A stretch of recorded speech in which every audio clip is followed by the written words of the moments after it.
Good morning दोस्तों, कैसे हैं आप। तो चलिए आज हम 29 नवंबर को बनने वाले हरियाणा करंट अफेयर के क्वेश्चनों को रिवीजन करेंगे। लेकिन उससे पहले मैं बता दूं कि अगर आप हमारे चैनल पर पहली बार आए हैं तो आपको हमारी पिछली वीडियो देखने की ज़रूरत नहीं है। आप हमारी पिछली वीडियो के सभी क्वेश्चंस पीडीएफ के रूप में भी पढ़ सकते हैं। 1 महीने की पीडीएफ आपको 15 रुपये में, 6 महीने की 40 रुपये में और 1 साल की 60 रुपये में मिल जाएगी। डिस्क्रिप्शंस में सभी लिंक अवेलेबल हैं, आप वहाँ पर जाकर इन्हें डाउनलोड कर सकते हैं। दोस्तों, अगर आपको डाउनलोड करने में कोई प्रॉब्लम आ रही है या फिर आपको डाउनलोड करना नहीं आ रहा है तो स्क्रीन पर दिए गए व्हाट्सएप नंबर पर आप हमें मैसेज कर दीजिए। हम आपको पीडीएफ फाइल है वो व्हाट्सएप के थ्रू ही सेंड कर देंगे। इसके अलावा दोस्तों, ग्राम सचिव का एग्जाम्स आ चुका है जिसमें करंट अफेयर्स तो इंपॉर्टेंट होंगे ही, इसके साथ साथ हरियाणा के जो सामान्य ज्ञान के क्वेश्चन हैं वो भी काफ़ी इंपॉर्टेंट होंगे। तो उन्हें भी आप हमारी वेबसाइट haryana.com पर जाकर पढ़ सकते हैं या फिर पीडीएफ के रूप में डाउनलोड भी कर सकते हैं। इस वेबसाइट का लिंक भी डिस्क्रिप्शन में है, आप वहां पर जाकर इसे ओपन कर सकते हैं। तो चलिए शुरू करते हैं आज की वीडियो। तो पहला प्रश्न है, भारतीय जनता पार्टी ने किसे हरियाणा में पार्टी का नया संगठन महामंत्री नियुक्त किया है। तो ये नियुक्त किया गया है रविंद्र राजू को। इनकी फोटो मैं आपको दिखा देता हूँ। प्रांतीय संगठन महामंत्री रविंद्र राजू आंध्र प्रदेश में अपनी सेवाएं दे चुके हैं। राष्ट्रीय स्वयंसेवक संघ के वरिष्ठ प्रचारक भी ये रहे हैं। इसके बाद है, किस योजना के तहत शहर की जानी मानी कॉलोनियों में गरीबों को मकान मात्र 2,500 रुपये से लेकर 3,000 रुपये में किराए पर मिलेंगे। तो ये मिलेंगे पीएम आवास योजना के तहत। आम लोगों को जल्दी ही किराए पर घर लेकर रहने के लिए चुकाने वाली मोटी रकम से राहत मिलने जा रही है। पीएम आवास योजना के तहत शहर की जानी मानी कॉलोनियों में आपको मकान मात्र 2,500 से 3,000 रुपये में अब मिल सकेंगे। हालांकि शहर में यह सस्ते घर का फ़ायदा एक खास वर्ग के लिए ही है। प्रधानमंत्री आवास योजना के तहत शहर के मजदूरों को किराए पर मकान मिल सकेंगे। एनआईटी डबवा कॉलोनी तथा बापू नगर बल्लभगढ़ में 2,296 मकान खाली पड़े हैं। इन मकानों को किराए पर देने की योजना तैयार कर ली गई है। नगर निगम की ओर से डबवा कॉलोनी में 2,500 रुपये और बापू नगर में 3,000 रुपये मासिक किराए का प्रस्ताव तैयार किया गया है। निगमायुक्त डॉक्टर यश गर्ग की ओर से प्रस्ताव को मंजूरी के लिए शहरी स्थानीय निकाय विभाग को भी भेजा जाएगा। वीडियो पर आगे चलने से पहले दोस्तों मैं आपको बता दूं कि इस महीने के यानी कि नवंबर के महीने के टॉप 70 क्वेश्चनों की वीडियो आपको 30 नवंबर को शाम 6 बजे मिल जाएगी, जिसमें सिर्फ मोस्ट इंपॉर्टेंट 70 क्वेश्चनों को ही मैंने शामिल किया है। तो इस वीडियो को भी देखना बिल्कुल मत भूलिए, क्योंकि ग्राम सचिव के अंदर जो ये करंट अफेयर्स हैं ये काफ़ी महत्वपूर्ण भूमिका निभाने वाले हैं। तो ये सिर्फ 40 मिनट की वीडियो होगी और आपको पूरे महीने के इंपॉर्टेंट क्वेश्चंस इस वीडियो के अंदर मिल जाएंगे। तो इसे भी वॉच करना बिल्कुल मत भूलिए 30 नवंबर को शाम 6 बजे। तो चलिए आगे अगला क्वेश्चन हम देख लेते हैं। अगला क्वेश्चन है कि अल्पसंख्यक बच्चों को पढ़ाई के लिए टैबलेट देने के लिए और हरियाणा सरकार ने कितने करोड़ की परियोजनाओं को मंजूरी दी है। तो ये मंजूरी दी गई है 35 करोड़ रुपए की मंजूरी। हरियाणा सरकार 7 जिलों के 15 ब्लॉकों में रहने वाले अल्पसंख्यक समुदाय के बच्चों को ऑनलाइन पढ़ाई के लिए टैबलेट प्रदान करेगी। तो ये जो जिले हैं वो इस प्रकार से हैं: फतेहाबाद जिला, मेवात जिला, कैथल जिला, कुरुक्षेत्र जिला और यमुनानगर एवं सिरसा जिला। इन जिलों के अंदर ये दिए जाएंगे। इन 7 जिलों के 15 ब्लॉक में 35 करोड़ रुपए की विभिन्न परियोजनाओं को भी मंजूरी प्रदान की गई है। मुख्य सचिव ने प्रधानमंत्री जन विकास कार्यक्रम के क्रियान्वयन के लिए गठित राज्य स्तरीय समिति के कार्यों की समीक्षा भी की है। इस योजना का उद्देश्य पिछड़ेपन के मापदंड पर राष्ट्रीय औसत और अल्पसंख्यक समुदायों के बीच की खाई को कम करना है।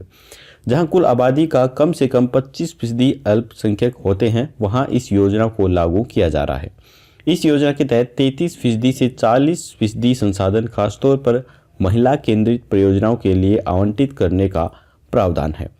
80% संस्थानों को शिक्षा, स्वास्थ्य और कौशल विकास से संबंधित परियोजनाओं के लिए निर्धारित किया गया है। इसके बाद अगला क्वेश्चन है कि प्रधानमंत्री श्री नरेंद्र मोदी ने श्री कृपाल सिंह के द्वारा लिखी किसके जीवन पर आधारित पुस्तक का हाल ही में विमोचन किया है।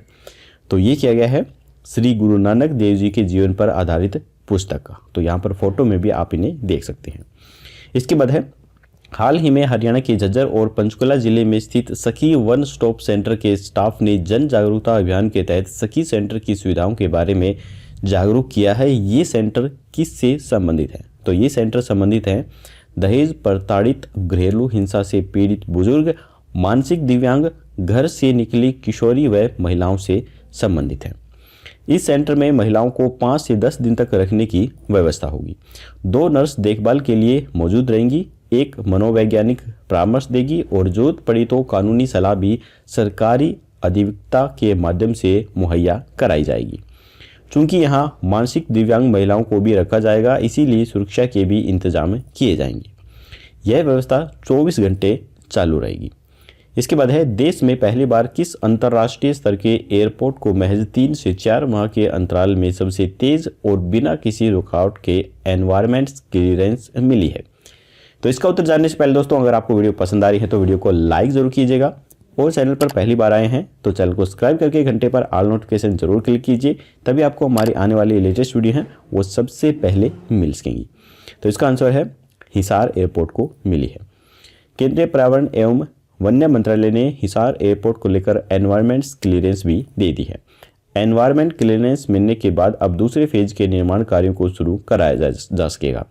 खास बात यह है कि देश में पहली बार किसी अंतर्राष्ट्रीय स्तर के प्रोजेक्ट को महज 3 से 4 माह के अंतराल में सबसे तेज और बिना किसी रुकावट के एनवायरमेंट क्लियरेंस मिली है। इस प्रोजेक्ट के लिए अब यह तय हो गया है कि 7,200 एकड़ जमीन का प्रयोग किया जा सकेगा। अभी तक बिहार चुनाव के कारण एनवायरमेंट क्लियरेंस आने में समय लग रहा था, लेकिन अब एनवायरमेंट क्लियरेंस मिल चुकी है। अब इसके साथ ही एयरपोर्ट पर रनवे के विस्तार के काम में तेजी आ जाएगी। एयरपोर्ट पर जो सुविधाएं होंगी उनके बारे में भी मैं आपको बता देता हूं।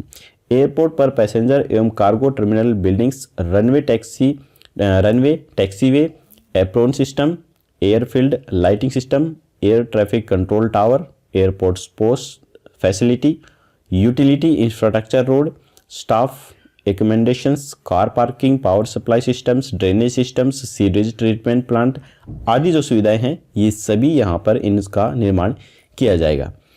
इसके बाद है, राष्ट्रीय कृषि विकास योजना के तहत पशुपालकों को किस गांव के पद्मश्री अवार्डी पशुपालक नरेंद्र की पशु डेयरी नस्ल सुधार के तरीके बताते हुए अच्छी नस्ल के पशु तैयार करने के लिए प्रोत्साहन किया गया है? तो ये किया गया है गांव डीडवाड़ी। तो ये गांव डीडवाड़ी के हैं जो नरेंद्र हैं और इन्हें पद्मश्री अवार्ड से सम्मानित किया जा चुका है। पशु चिकित्सा मतलोड़ा की ओर से राष्ट्रीय कृषि विकास योजना के तहत मतलोड़ा में 2 दिवसीय पशुपालन जागरूकता शिविर लगाया गया। क्षेत्र के सैकड़ों किसानों को पशुधन पालन के लिए प्रशिक्षण भी दिया गया है। कार्यक्रम की अध्यक्षता पशु चिकित्सा मतलोड़ा के मुख्य चिकित्सा अधिकारी वेटरनरी डॉक्टर मानिका पवार के द्वारा की गई है। इस कार्यक्रम के दौरान पशुपालकों को विभागीय स्कीम, पशुधन किसान क्रेडिट कार्ड, नस्ल सुधार, टीकाकरण तथा प्रत्येक पशु की टैगिंग के बारे में जागरूक किया गया। इस कार्यक्रम के दूसरे दिन पशुपालकों को नस्ल सुधार कर उनकी आय बढ़ाने के तरीके भी समझाए गए हैं।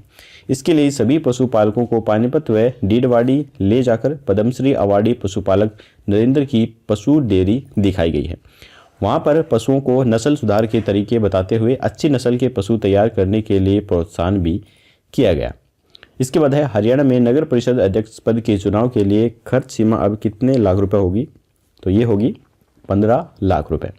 हरियाणा में किसान आंदोलन के बीच राजस्व निर्वाचन आयोग ने 14 जिलों के उपायुक्तों को पत्र लिखकर शहरी निकाय चुनाव के लिए प्रशासनिक मशीनरी को चुस्त दुरुस्त करने के निर्देश दिए हैं।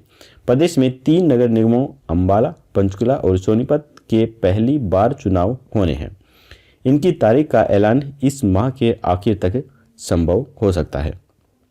गुरुग्राम व फरीदाबाद समेत 7 नगर निगमों में चुनाव पहले ही हो चुके हैं। इसके साथ ही चुनाव आयोग ने चुनाव खर्च की सीमा भी बढ़ा दी है। नगर परिषद अध्यक्ष पद के चुनाव के लिए खर्च सीमा 15 लाख रुपए और नगर पालिका अध्यक्ष के लिए 10 लाख रुपए रखी गई है। पंजाब एवं हरियाणा हाईकोर्ट के अधिवक्ता हेमंत कुमार के अनुसार इससे पहले 5 नवंबर को आयोग के द्वारा पार्षद के चुनाव के लिए अधिकतम चुनावी खर्च सीमा को वर्तमान 3 लाख रुपए से बढ़ाकर 3,30,000 रुपए कर दिया गया है। नगर पालिका पार्षद के लिए यह सीमा 2 लाख रुपए से बढ़ाकर 2,25,000 रुपए कर दी गई है। नगर निगमों के मेयर पद का प्रत्यक्ष चुनाव लड़ने वाले उम्मीदवारों के लिए चुनावी खर्च सीमा अधिकतम 22 लाख रुपए और निगम पार्षद के प्रत्याशी के लिए अधिकतम 5,50,000 रुपए जो खर्च सीमा है वो निर्धारित की गई है। इसके बाद है हरियाणा रोडवेज की हर बस में जीपीएस सिस्टम और पैनिक बटन होगा और दबाते ही पीसीआर वैन काम करेगी। यह घोषणा किसके द्वारा की गई है? तो यह घोषणा की गई है शत्रुजीत कपूर के द्वारा। तो इनकी फोटो मैं आपको दिखा देता हूँ, यही है शत्रुजीत कपूर।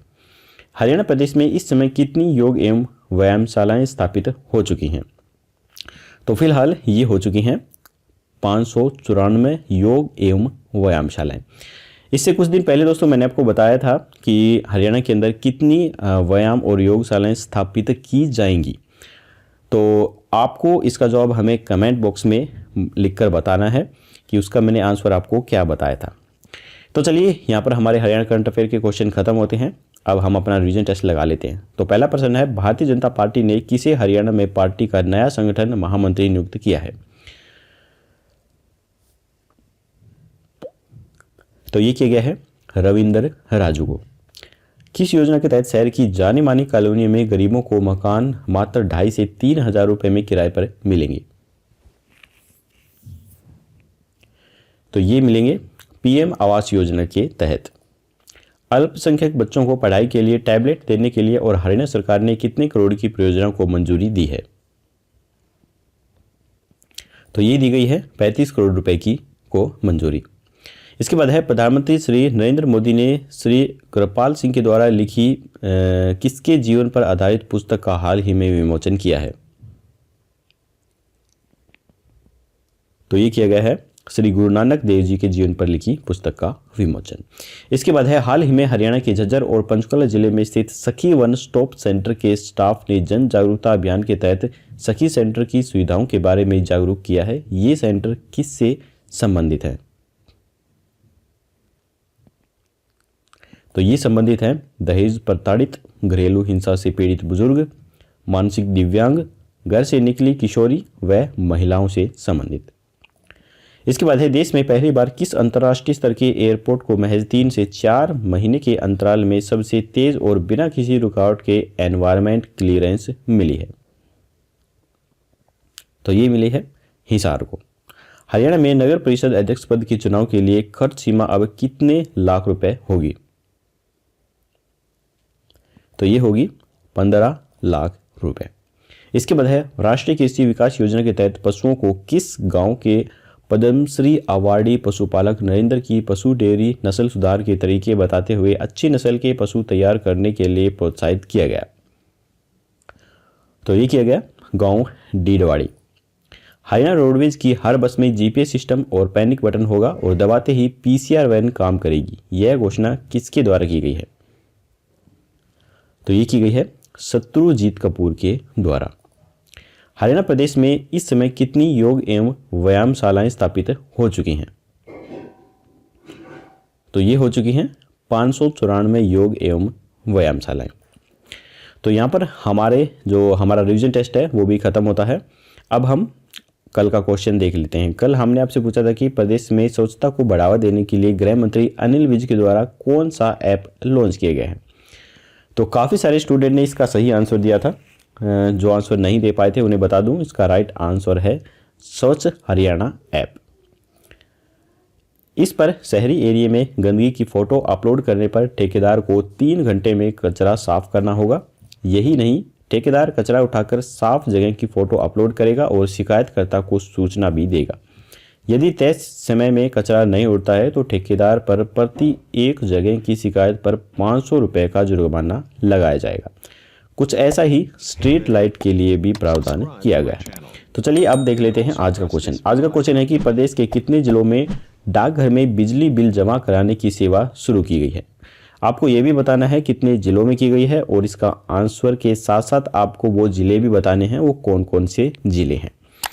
तो आज की वीडियो दोस्तों यहीं पर ख़त्म होती है। अगर आपको वीडियो पसंद आई हो तो लाइक ज़रूर कीजिएगा और अपने दोस्तों के साथ शेयर करना बिल्कुल मत भूलिए। तो चलिए कल मिलेंगे ऐसी ही एक और नई वीडियो के साथ। तब तक के लिए जय हिंद, जय भारत।